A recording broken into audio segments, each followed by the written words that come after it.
Hello दोस्तों, dictation start होगी 3 second बाद। स्टार्ट। अच्छी बात है कि स्कूल अब धीरे धीरे खुलने लगे हैं। स्टॉप। कई राज्यों में बड़े बच्चों के बाद अब छोटे बच्चों के लिए भी भौतिक कक्षाएं शुरू करने के प्रयास किए जा रहे हैं। स्टॉप। माता पिता अभी पूरी तरह आश्वस्त तो नहीं है, लेकिन आशंकाओं के बीच वे अपनी सहमति दे रहे हैं। स्टॉप। यदि सब कुछ सामान्य रहा तो जल्द ही पठन पाठन पहले जैसा सामान्य हो जाएगा। स्टॉप। लेकिन कोरोना महामारी के कारण पिछले करीब 1 साल से ज़्यादा समय से भौतिक कक्षाएं टफ होने और पढ़ाई के लिए सिर्फ ऑनलाइन विकल्प पर ही निर्भरता के कारण जितना नुकसान हो चुका है, उसकी भरपाई कैसे होगी। स्टॉप। क्या इसके लिए स्कूल, प्रशासन और सरकारों के पास कोई नज़रिया है। स्टॉप। देश में बड़ी संख्या ऐसे बच्चों की है, जिनके पास ऑनलाइन पढ़ाई का रास्ता नहीं था। स्टॉप। क्या वे अपने जीवन में अन्य सुविधा संपन्न बच्चों से पिछड़ नहीं जाएंगे। स्टॉप। शिक्षा के क्षेत्र में देश का डिजिटल बंटवारा अब साफ दिखने लगा है। स्टॉप। पिछले दिनों कुछ स्वयंसेवी संगठनों ने ऐसे करीब 1400 घरों का सैंपल सर्वे किया जहां कम से कम एक स्कूली बच्चा था। स्टॉप। पाया गया कि शहरी क्षेत्र में नियमित ऑनलाइन पढ़ाई करने वाले बच्चे मात्र 24% हैं। स्टॉप। ग्रामीण इलाकों में तो यह मात्र 8% ही है। स्टॉप। सिर्फ 3/4 शहरी बच्चों और आधे ग्रामीण बच्चों के पास ही मोबाइल फ़ोन की सुविधा है। स्टॉप। इंटरनेट कनेक्टिविटी, पर्याप्त इंटरनेट स्पीड, रिचार्ज के लिए पैसा और घर पर पढ़ाई का माहौल होना भी उन सुविधाओं में शामिल है, जिनके बगैर पढ़ाई लिखाई हो ही नहीं सकती। स्टॉप।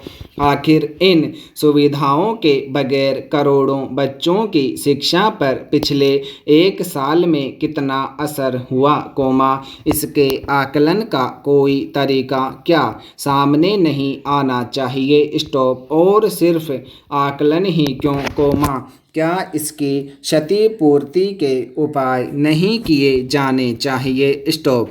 यह देश के भविष्य का भी सवाल है। स्टॉप। देश में पहले से ही कई तरह की असमानताएं हैं, लेकिन कोरोना महामारी में डिजिटल सुविधाओं पर निर्भरता ने नए तरह की असमानता पैदा कर दी है। स्टॉप। क्या सरकारें इसे लेकर वाकई गंभीर हैं। स्टॉप। यदि हैं तो इस नई खाई को पाटने के उपायों के साथ उन्हें सामने आना चाहिए। स्टॉप।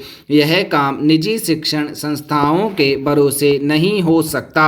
स्टॉप। कल्याणकारी सरकार ही उपाय खोज सकती है। स्टॉप। कोरोना महामारी में हमने यह देखा है कि किस तरह निजी संस्थाओं से मोह भंग हुआ है और सरकारी स्कूलों की तरफ रुझान बढ़ा है। इसलिए शिक्षा के डिजिटल बंटवारे को पाटने का काम सरकारों को अपने हाथ में लेना होगा। समाज के अंतिम छोर पर खड़े व्यक्ति का सबसे पहले कल्याण हो, यही प्रधानमंत्री नरेंद्र मोदी की सोच है। स्टॉप। दृढ़ इच्छा शक्ति और राष्ट्र कल्याण की भावना के सुखद नतीजे विगत 7 वर्षों में मोदी सरकार के निर्णयों के माध्यम से नजर आ रहे हैं। स्टॉप।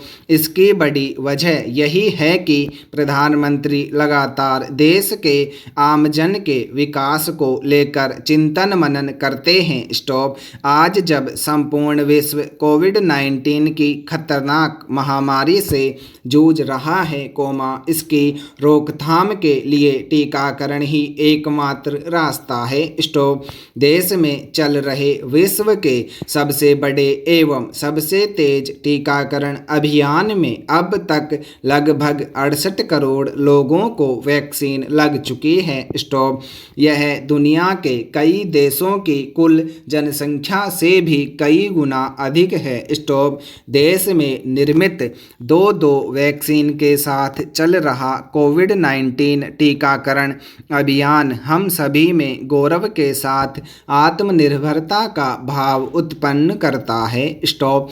प्रधानमंत्री गरीब कल्याण अन्न योजना से देश के 80 करोड़ लोगों को कोविड-19 के संकट काल में निःशुल्क राशन से राहत मिली है। स्टॉप।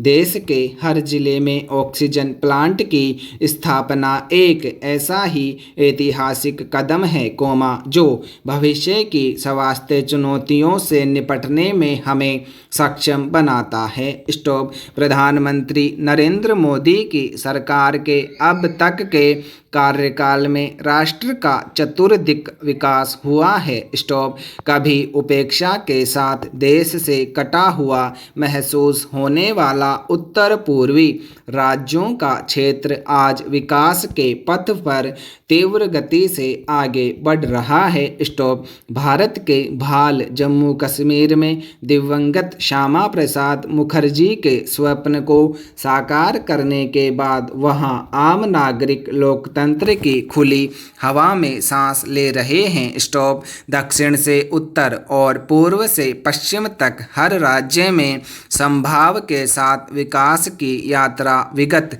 7 वर्षों से जारी है। स्टॉप।